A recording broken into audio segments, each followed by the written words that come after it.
ಹಮ್ಮಿಕೊಂಡಂತ ಎಲ್ಲ ಗುರು ಹಿರಿಯರಿಗೂ ಮತ್ತು ಯುವಕರಿಗೆ ಮತ್ತು ಮಕ್ಕಳಿಗೆ ಮತ್ತು ಮಹಿಳೆಯರಿಗೆ ಅವ್ರಿಗೆಲ್ಲ ನಾನು ಅಭಿನಂದನೆ ಸಲ್ಲಿಸ್ತೇನೆ. ಇವತ್ತು ಎಷ್ಟು ಹೇಳಿದ್ರು ಅವ್ರ ಬಗ್ಗೆ ಹೇಳಿದ್ರು, ಎಷ್ಟು ಹೇಳಿದ್ರು ಕಡಿಮೆನ. ಯಾಕಂದ್ರೆ ನಮ್ಮ ಉಸಿರು ಅಂಬೇಡ್ಕರ್, ನಮ್ಮ ಧ್ಯಾನ ಅಂಬೇಡ್ಕರ್ ಅವರು. ಶಿಕ್ಷಣ ಸಂಘಟನೆ ಹೋರಾಟ ಅಂತೇಳಿ ಒಂದು ಬುನಾದಿ ಡಾಕ್ಟರ್ ಬಾಬಾ ಸಾಹೇಬ್ ಅಂಬೇಡ್ಕರ್ ಅವರು ಸಂವಿಧಾನವನ್ನು ಬರೆದಿರ್ತಾರೆ. ಎಲ್ಲ ಜನಾಂಗದವ್ರಿಗೆ, ಬರೇ SC ST ಬರೆದಿಲ್ಲ ಸಂವಿಧಾನವನ್ನು. ಎಲ್ಲ ಜನಾಂಗದ ವರ್ಗದವರಿಗೆ ಡಾಕ್ಟರ್ ಬಾಬಾ ಸಾಹೇಬ್ ಅಂಬೇಡ್ಕರ್ ಅವ್ರಿಗೆ ಇವತ್ತು ಇದೇ ದೇಶಾದಿ ಎಲ್ಲ ದೇಶದಾಗ ಅಂಬೇಡ್ಕರ್ ಸಂವಿಧಾನಗಳಿದೆ. ಎಲ್ಲ ಜನಾಂಗದವ್ರಿಗೆ ಯಾರ್ಯಾರಿಗೆ ಅನ್ಯಾಯ ಬರ್ತು, ಎಲ್ಲ ಚಿಕ್ಕ ಮಕ್ಕಳಿಗೆ ಮಹಿಳೆಯರಿಗೂ ಸಂವಿಧಾನವನ್ನು ಕೊಟ್ಟಿರ್ತಾರೆ ಅಂಬೇಡ್ಕರ್ ಅವರು. ಬರೀ ನಾವೇ ನಮ್ಮ ಜನ SC ST ದಲಿತರ ಆಚರಣೆ ಅಂಬೇಡ್ಕರ್ ಅವ್ರನ್ನ ನೆನಪು ಮಾಡ್ಕೋಬಾರ್ದು. ಯಾಕಂದ್ರೆ ಎಲ್ಲ ಜನಾಂಗದವ್ರು ಮಾಡ್ಬೇಕು ಇದನ್ನ. ಅಂಬೇಡ್ಕರ್ ಅವರು ದಲಿತ ಜನಾಂಗದವರಿಗೆ ಅಷ್ಟೇ ಕೊಟ್ಟಿಲ್ಲ ಸಂವಿಧಾನವನ್ನು, ಎಲ್ಲ ಜನಾಂಗದವ್ರಿಗೆ ಕೊಟ್ಟಿರ್ತಾನೆ. ಇವತ್ತು ರಾಜಕಾರಣ ತೋರಿ, ಇವತ್ತು ನೋಡು ಪುರಸಭೆ ಒಬ್ಬ ಮಹಿಳೆಯ ಹಿಂದುಳಿದ ವರ್ಗದ ಮಹಿಳೆ ಇವತ್ತು ನಮ್ಮ ಪುರಸಭೆ ಮೆಂಬರ್ ಆಗಿರ್ತಾರ. ಅದು ಸಂವಿಧಾನದ ಕಾರಣ. ಯಾಕಂದ್ರೆ ಇವತ್ತು ಅಂಬೇಡ್ಕರ್ ಅವರು ಸಂವಿಧಾನ ಬರ್ದಿಲ್ಲ ಅಂದ್ರ ಆ ಅಮ್ಮ ಮಹಿಳೆ ಹೆಣ್ಮಗಳು ಇವತ್ತು ಮೆಂಬರ್ ಆಗ್ತಿದ್ದಿಲ್ಲ. ಯಾಕಂದ್ರೆ ಗಣ ಮಕ್ಕಳಿಗೆ ಎತ್ತು, ಮಹಿಳೆಯರಿಗೆ ಎತ್ತಿಲ್ಲ, ಎಲ್ಲ ಸರಿಸಮಾನ ಅಂಬೇಡ್ಕರ್ ಸಂವಿಧಾನ ಬರೆದಿಟ್ಟಿದ್ದಾನೆ.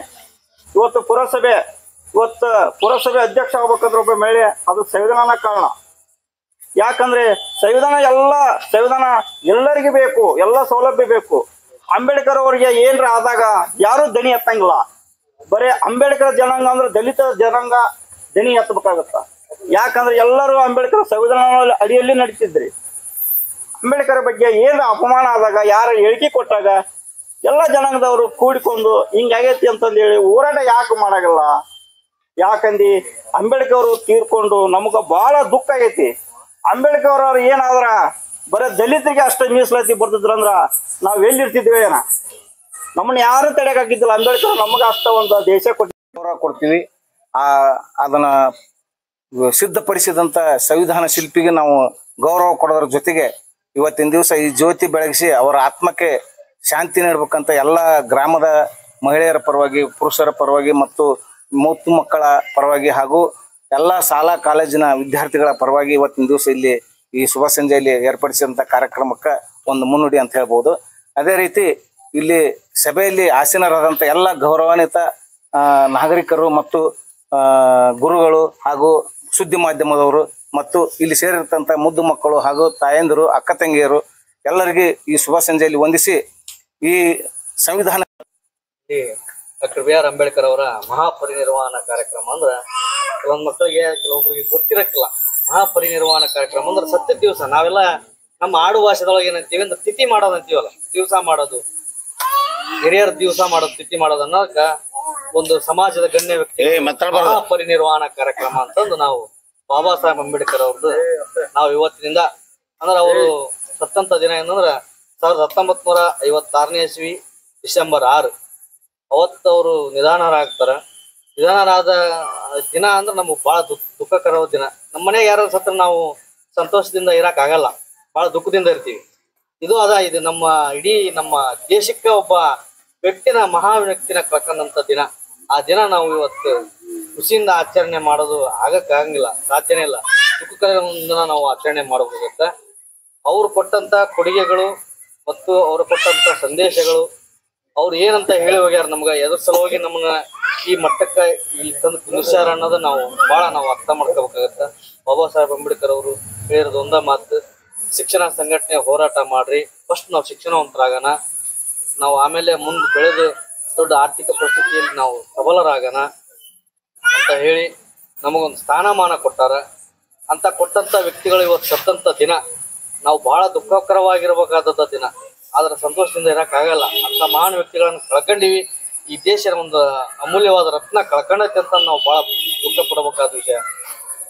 ಆ ರೀತಿಯಲ್ಲಿ ನಾವು ಯಾರನ್ನ ಕಾಣ್ಬೇಕಂದ್ರೆ ನಮ್ಮಂತ ಈ ಕುಂತಾರಲ್ಲ ಹಿರಿಯರನ್ನ, ಅವ್ರ ರೂಪದಲ್ಲಿ, ಅವ್ರ ಮಾರ್ಗದರ್ಶನದಲ್ಲಿ ಅವ್ರು ಹೇಳ್ತಕ್ಕಂಥ ಆ ದಾರಿಯಲ್ಲಿ, ಅವ್ರು ಕೊಟ್ಟಂತ ಸೂಚನೆಯಲ್ಲಿ, ಅವ್ರು ಹೇಳ್ತಕ್ಕಂಥ ಹೋರಾಟ ಮತ್ತು ಸಂಘಟನೆಗಳಲ್ಲಿ ಅವ್ರು ಏನ್ ಹೇಳ್ತಾರ ಅವನ್ನ ಆ ರೀತಿ ನಾವು ಪಾಲಿಸ್ಕೊಂತ ಹೋಗೋಣ.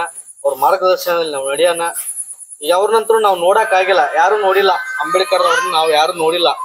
ಇಲ್ಲಿ ನಮ್ಮ ಹಿಂದೆ ಯಾರು ನಾಯಕರುಗಳು ಇರ್ತಾರೆ, ಯಾರು ನಿಷ್ಠಾವಂತ ಲೀಡರ್ಸ್ ಇರ್ತಾರೆ, ಅವರಲ್ಲೇ ನಾವು ಅಂಬೇಡ್ಕರ್ನ ಕಾಣ್ತಾ, ಅವ್ರ ಆದರ್ಶಗಳನ್ನ ಅವರಲ್ಲೇ ನೋಡ್ತಾ, ಅವ್ರು ಹೇಳ್ತಕ್ಕಂಥ ಮಾತುಗಳನ್ನ ನಾವು ಪಾಲಿಸ್ತಾ ನಮ್ಮ ಮಕ್ಕಳ ಮರಿಗಳನ್ನ ಶಾಲೆಯಲ್ಲಿ ಶಿಕ್ಷಣವಂತರನ್ನಾಗ್ತಾ ಮಾಡ್ತಾ ಅವ್ರ ದಾರಿಯಲ್ಲಿ ನಾವು ನಡೆಯೋಣ ಅಂತಂದು ಹೇಳಿ ನಿಮ್ಮೆಲ್ಲರಿಗೂ ಮತ್ತೊಮ್ಮೆ ಈ ಪರಿನಿರ್ವಾಣ ಕಾರ್ಯಕ್ರಮಕ್ಕೆ ಆಗಮಿಸಿ ಅಥವಾ ಹಿಂದುಳಿದ ಸಮುದಾಯಗಳಿಗೆ ಅವ್ರಿಗೆ ಮೀಸಲಾತಿಯನ್ನ ಶೇಕಡಾವಾರು ಕೊಡೋಣ ಅಂತೇಳಿ ಈಗಲೂ ನಾವು ಶೇಕಡಾವಾರು ನೋಡ್ತೀವಿ. ಅವಾಗ ಡಾಕ್ಟರ್ ಬಿ ಆರ್ ಅಂಬೇಡ್ಕರ್ ಅವರು ಅನ್ಕೊಂಡಾಗ ಏನಾದ್ರು ಪ್ರತ್ಯೇಕ ಮತಗಟ್ಟೆ ಬಂದಿತ್ತಂದ್ರ ನಮ್ಮವ್ರು ಸಾವಿರಾರು ಜನ ಏನ್ ಮಾಡ್ತಿದ್ರು ಅಂತ ಹೇಳಿದ್ರೆ ರಾಜಕೀಯದೊಳಗಿರ ನೀವೇನು ಮೀಸಲಾತಿ ಅಂತ ನೋಡ್ತಿರಲ್ಲ, ಭಾರತದ ಎಲ್ಲಾ ಜನಾಂಗದೊಳಗೂ ಕೂಡ ಮೀಸಲಾತಿ ಕೊಟ್ಟೆ. ಕೇವಲ SC ST ಅವ್ರಿಗೆ ಮೀಸಲಾತಿ ಕೊಟ್ಟಿಲ್ಲ ಡಾಕ್ಟರ್ ಬಿ ಆರ್ ಅಂಬೇಡ್ಕರ್ ಅವರು. ಈವರೆಗೂ ನನ್ನ ವಿರೋಧಿಗಳಿಂದ ಮತ್ತು ನನ್ನ ಶತ್ರುಗಳಿಂದ ಹಾಗೂ ನನ್ನ ಬದುಕಿನ ಅನೇಕ ಸಮಸ್ಯೆಗಳ ಜೊತೆಗೂ ನಾನು ಹೋರಾಟದ ರಥವನ್ನ ಎಳ್ಕೊಂಡು ಬಂದೀನಿ. ಈ ಒಂದು ರಥವನ್ನ ನನ್ನ ಸಮುದಾಯದ ಜನರು ಮುನ್ನಡೆಸಿಕೊಂಡು ಹೋಗುವುದಾದ್ರೆ ಹೋಗಲಿ, ಇಲ್ಲವೇ ಅಲ್ಲಿಗೆ ಬಿಟ್ಟು ಬಿಡಲಿ, ಹಿಂದಕ್ಕಂತೂ ತೆರಳದಂತೆ ಅದನ್ನ ನೋಡ್ಕೊಳ್ಬೇಕು ಅಂತೇಳಿ ತಾನು ಏನ್ ಮಾಡ್ತಾರ ಅಂತ ಹೇಳಿದ್ರೆ, ನಾನಾ ಚಂದ್ ಅಂತೇಳಿ ತನ್ನ ಒಬ್ಬ ಸಹಚರ ಇರ್ತಾನ, ಆತನ ಸಹಾಯಕನಾಗಿ ಆತನ ಮುಂದೆ ಹೇಳ್ತಾರ ಕೊನೆ ಹೆಸರು ಹೇಳೋದಕ್ಕಿಂತ ಮುಂಚೆ. ಹಾಗಾಗಿ ನಾವೆಲ್ಲರೂ ಏನು ಸೇರ್ಕೊಂಡಿವಲ್ಲ, ಕೇವಲ ನಮ್ಮ ಉಪಜೀವನದ ಜೊತೆಗೆ ಅದನ್ನ ಒಂದು ಪದ ಬಳಕೆ ಮಾಡಿದ್ವಿ, ಶಿಕ್ಷಣ ಅನ್ನೋದು ಹುಲಿ ಹಾಲಿದ್ದಂತೆ ಅಂತೇಳಿ ನಾವೇನು ಗಳಿಸೋದು ಬೇಡ, ಮಕ್ಕಳಿಗೆ ಶಿಕ್ಷಣವನ್ನ ಕೊಡೋಣ, ಅವ್ರಿಗೆ ಒಳ್ಳೆ ಬದುಕನ್ನ ಕಟ್ಟಿ ಕೊಡೋಣ. ಆ ಶಿಕ್ಷಣ ಏನ್ ಮಾಡ್ತೈತೆ ಅಂತ ಹೇಳಿದ್ರೆ ಅವ್ರ ಬದುಕನ್ನ ಕಟ್ಟಿ ಕೊಡ್ತೈತಿ. ನಮ್ ಹಿಂದ ಪೂರ್ವಜರು ನಮ್ಮವ್ರು ಏನ್ ಅನುಭವಿಸಿದಂತ ನೋವು ಸಾಕು, ನಮ್ಗ ಕೊನೆಗೊಳ್ಳದ ನಮ್ಮ ಮಕ್ಕಳು ಎಲ್ಲರಂತೆ ಕೂಡ ಕಾಲ ಮೇಲೆ ಕಾಲಕ್ಕೆ ಅನ್ಕೊಂಡಿರ್ಲಿ. ಒಬ್ಬ ವಕೀಲ ಆಗ್ಲಿ, ಒಬ್ಬ ಇಂಜಿನಿಯರ್ ಆಗ್ಲಿ, ಒಬ್ಬ ಶಿಕ್ಷಕ ಆಗ್ಲಿ, ಒಬ್ಬ ಒಂದು ರಾಜಕೀಯದೊಳಗೆ ಬೆಳೀಲಿ, ಯಾವುದೇ ಕ್ಷೇತ್ರದೊಳಗೆ ಹೋಗ್ಲಿ, ಅವ್ರಿಗೆ ನಾವ್ ಏನ್ ಮಾಡ್ಬೇಕಂತ ಹೇಳಿದ್ರೆ ಒಂದು ತುತ್ತು ಊಟ ಕಡಿಮೆ ಆದ್ರೂ ಚಿಂತಿಲ್ಲ, ಅವ್ರಿಗೆ ಅಕ್ಷರ ಕೊಡೋದ್ರ ಕಡೆ ಯಾವುದೇ ಕಾರಣಕ್ಕೂ ನಾವು ಏನ್ ಮಾಡ್ಬಾರ್ದು ಅಂತ ಹೇಳಿದ್ರೆ ತೊಂದರೆಯನ್ನ ಕೊಡಬಾರ್ದು. ಪ್ರತಿಯೊಂದು ಮಕ್ಕಳನ್ನ ಹಾಸ್ಟೆಲ್ ಹಾಕ್ರಿ. ನಾವು ಆ ಕಡೆ ನಮ್ಗೆ ಗೊತ್ತೈತಿ ನಮ್ಮ ಸಮುದಾಯದ ಪರಿಸ್ಥಿತಿ ಹೆಂಗೈತೆ ಅಂತ ಹೇಳಿ. ಈ ಸೀಸನ್ ಬಂತಂದ್ರೆ ಸೀದಾ ಕಾಫಿ ಸೀಮೆ ಹೋಗಿರ್ತೀವಿ, ಇಲ್ಲಾಂದ್ರೆ ಹೊಳೆ ನಿಂತು ತಂದು ಹೋಟೆಲ್ ಉಸು ಹೊಡೆಯಕ್ ಹೋಗಿರ್ತೀವಿ. ಆ ಸಂದರ್ಭದಲ್ಲಿ ಮಕ್ಕಳ ಕಡೆ ಕಾಳಜಿನ ಇರಂಗಿಲ್ಲ. ನಾವೇನ್ ಮಾಡ್ಬೇಕಂದ್ರೆ ನನ್ನ ಅನುಭವದ ಪ್ರಕಾರ ಅಂತ ಹೇಳಿದ್ರೆ 1 ರಿಂದ 10ನೇ ತರಗತಿ ಮತ್ತು 1 ರಿಂದ 5ರವರೆಗೂ ನಿಮ್ಗೆ ಚೆಕ್ ಹೋಗಿದ್ರೆ 5 ರಿಂದ 10 PUC ವರೆಗೂ ಮಕ್ಕಳನ್ನ ಹಾಸ್ಟೆಲ್ ಬಿಟ್ಬಿಡ್ರಿ. ಅವ್ರು ಹೆಂಗೋ ಬದುಕ್ತಾರ. ಸರ್ಕಾರದ ಯೋಜನೆಗಳು ನಮ್ಮ ಮನೆಯೊಳಗೆ ಕೊಡ್ಲಾರ್ದಂತ ಒಂದೊಂದು ತುತ್ತಿನ ಕಣದ ನಮ್ಗೆ ಅಷ್ಟು ಕೊಡೋದಕ್ಕೆ ಸಾಧ್ಯತೆ ಇಲ್ಲ, ಗೊತ್ತಿಲ್ಲ. ಆದ್ರೆ ಪ್ರತಿದಿನ ವೆರೈಟಿ ನಮ್ಗೇನ್ ಮಾಡಿ ಊಟದ ವ್ಯವಸ್ಥೆ ಹಾಸ್ಟೆಲ್ಗಳು ಒಳಗೈತಿ. ಅವ್ರು ಅದನ್ನ ಪಡ್ಕೊಂಡು ಒಳ್ಳೆ ಶಿಕ್ಷಣ ಪಡ್ಕೊಂಡು ನಮ್ಮ ಮನೆಗೆ ಬಂದಾಗ ಒಬ್ಬ ಒಳ್ಳೆ ಚಿಂತಕನಾಗಿ ಮನೆಗೆ ಬರಲ್ಲ. ನಮ್ಮಲ್ಲೇ ನಮ್ ತೆಕ್ಕೆಗೆ ಇಟ್ಕೊಂಡು ಶಾಲೆಗೆ ಹೋಗ್ಲಿಲ್ಲ ಅಂದ್ರೆ ನಮ್ಮ ಏನ್ ಮಾಡ್ಬೇಕು, ಒಂದು ದಿನ ಮನೆಗೆ ಬರ್ಲಾರ್ದಂಗ ಹೋಗ್ಬಿಟ್ನಂದ್ರ ಬಾರಪ್ಪ ನೀ ಹೆಂಗಿರ್ಲಿ ನಮ್ಮ ಮನೆಗೆ ಇರೋದ, ಈ ರೀತಿಯಾಗಿರ್ತಂತ ಪರಿಸ್ಥಿತಿಗಳು ನಮ್ಮಲ್ಲಿ ಅದಾವ. ಅವೆಲ್ಲ ಬೇಡ. ಅವ್ರಿಗೆ ಏನಾದ್ರು ಈಗ ಒಂದು ಹುಳಿಪೆಟ್ಟನ್ನ ಕೊಡೋಂಗಿದ್ರು ಸಣ್ಣವರಿದ್ದಾಗ ಕೊಟ್ಟು ಒಂದು 12-13 ಏಜ್ ಹಂಗ ತಯಾರಾಗಬೇಕು. ಆ ರೀತಿ ತಯಾರು ಮಾಡ್ಬೇಕು ಮುಂದಿನ ದಿನದಲ್ಲಿ ಅಂತ ಹೇಳ್ತಾ, ಈಗ ಅಂಬೇಡ್ಕರ್ ಅವರು ನಾವು ಅವನ್ನ ನಮ್ಮ ಪಾಲಿನ ದೇವರು ಅಂತ ಕರಿತೀವಿ. ಯಾಕ ದೇವರು ಅಂತ ಕರಿತೀವಿ ಅಂತ ಹೇಳಿದ್ರೆ, ನಮ್ಮ ಸಹೋದರ ಹೇಳಿದ, ಮೈತುಂಬ ಚಲೋ ಬಟ್ಟೆಗಳನ್ನ ಹಾಕ್ಯಂಡು ಶಿಸ್ತಿನಿಂದ ಯಾರು ಇರ್ತಿದ್ದಿಲ್ಲ, ಯಾರು ಕೂಡ್ತಿದ್ದಿಲ್ಲ. ನಮ್ಮನ್ನ ಒಂದು ದನ ಕರ ಏನದವಲ್ಲ, ಎಮ್ಮೆ ಕೋಣ ಕತ್ತಿ ಅಂತ ಕರಿತೀವಲ್ಲ ಪ್ರಾಣಿಗಳನ್ನ, ಅದೇ ಮಾದರಿ ಒಳಗ ನಮ್ಮನ್ನ ಕರಿತಿದ್ರು. ಮನುಷ್ಯರ ಅಂತಿದ್ದಿಲ್ಲ ಅಂತ ತಿಳ್ಕೊಳ್ರಿ.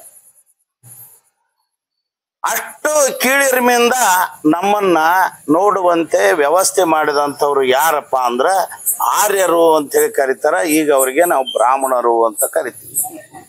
ಅವರು ಮೂಲತಃ ನಮ್ಮ ದೇಶದವರು ಅಲ್ಲ. ಅವರು ಮಧ್ಯ ಏಷ್ಯಾ ಖಂಡದಿಂದ ಭಾರತ ದೇಶಕ್ಕೆ ವಲಸೆ ಬಂದವರು, ಅಂದ್ರೆ ಸುಗ್ಗಿ ಮಾಡಕ್ ಬಂದಂಥವ್ರು. ಅಲ್ಲಿ ಮಳಿ ಗಾಳಿ ಇನ್ನಿತರ ಪ್ರಕೃತಿಯ ವಿಕೋಪಕ್ಕೆ ಒಳಗಾಗಿ ಅಲ್ಲಿ ನೆಲೆ ಸಿಗಲಾರ್ದಕ್ಕ ಅವರು ಭಾರತ ದೇಶಕ್ಕೆ ಬಂದು ಗಂಗಾ ಯಮುನಾ ಬಯಲಿನೊಳಗೆ ವಾಸ ಮಾಡ್ಕೊಂತ ತಮ್ಮ ಒಂದು ಕಟ್ಟಳೆಯನ್ನ ಅವರು ನಮ್ಮ ಮೇಲೆ ಏರ್ತಾರ. ನಾವು ಮೂಲತಃ ಭಾರತೀಯರು, ದ್ರಾವಿಡ ವಂಶಸ್ಥರು ನಾವೆಲ್ಲ. ಅದಕ್ಕೆ ನಮ್ಮ ಆದ್ಯ ಅಧಿದೇವತೆ ಯಾರಪ್ಪ, ದ್ರಾವಿಡ ವಂಶದ ದೇವತೆ ಅಂದ್ರೆ ಶಕ್ತಿ ದೇವತೆಗಳು. ಇವೆಲ್ಲ ಹೆಣ್ಣು ದೇವತೆಗಳನ್ನು ಪೂಜೆ ಮಾಡ್ತೀವಲ್ಲ, ಇದು ದ್ರಾವಿಡ ವಂಶಸ್ಥರ ದೇವತೆಗಳಿವೆಲ್ಲ. ಅದಕ್ಕೆ ಪೂಜೆ ಮಾಡ್ಕೊಂತ ನಮ್ಮ ಪರಂಪರೆ ಬಂದದ. ಈ ಆರ್ಯರು ದ್ರಾವಿಡರನ್ನ ಮುಂದೆ ಬರ್ಬರ್ತಾ ಇವ್ರ ಮೇಲೆ ಯುದ್ಧ ಮಾಡಿ ಬ್ರಿಟಿಷ್ ಹೆಂಗ ಮೋಸದಿಂದ ಯುದ್ಧ ಮಾಡಿ ಗೆದ್ರು, ಹಂಗ ನಮ್ಮನ್ನ ದ್ರಾವಿಡರನ್ನು ಸೋಲಿಸಿ ಅವ್ರಿಗೆ ಗೆದ್ದ ಮೇಲೆ ಸೋತವ್ರು ಅವ್ರು ಹೇಳ್ದಂಗ ಕೇಳ್ಬೇಕಾಯ್ತು. ಅವಾಗ ಒಂದು ಕಥೆಯನ್ನ ನಿರ್ಮಾಣ ಮಾಡ್ತಾರೆ. ಈ ಸೃಷ್ಟಿ ಹಂಗ ನಿರ್ಮಾಣ ಆತು ಅನ್ನೋದ್ರ ಬಗ್ಗೆ ಅವ್ರು ಬರೀತಾರ. ಅದಕ್ಕ ಮನುಸ್ಯ ಸಂಸ್ಕೃತಿ ಅಂತ ಹೇಳಿ ಕರೀತಾರ. ಈ ಸೃಷ್ಟಿಯನ್ನ ನಿರ್ಮಾಣ ಮಾಡಿದವ ಯಾರಪ್ಪ ಅಂತ ಹೇಳಿದ್ರ ಬ್ರಹ್ಮ ಅಂತ ಕರಿತೀವಿ ನಾವು. ಅವ ಇರುವಿಯಿಂದ ಹಿಡಿದು 84 ಕೋಟಿ ಜೀವರಾಶಿಗಳನ್ನ ಬೇರೆ ಬೇರೆ ತರದ ಜೀವರಾಶಿಗಳನ್ನ ಸೃಷ್ಟಿ ಮಾಡ್ತಾನೆ ಬ್ರಹ್ಮ. ಮನುಷ್ಯರು, ಕತ್ತಿ, ಕುದುರೆ, ಹಿಂಗ ಬೇರೆ ಬೇರೆ ಬೇರೆ ಬೇರೆ ಎಷ್ಟು 84 ಕೋಟಿ ಅದಾವು. ಒಂದೊಂದು ಲಿಸ್ಟ್ ಮಾಡಿಕೊಂತ ಹೋದ್ರ ಅಷ್ಟು ಪ್ರಾಣಿಗಳನ್ನ, ಪಕ್ಷಿಗಳನ್ನ, ಕೀಟಗಳನ್ನ ಹಿಂಗೆಲ್ಲ ಸೃಷ್ಟಿ ಮಾಡ್ತಾನ. ಅವ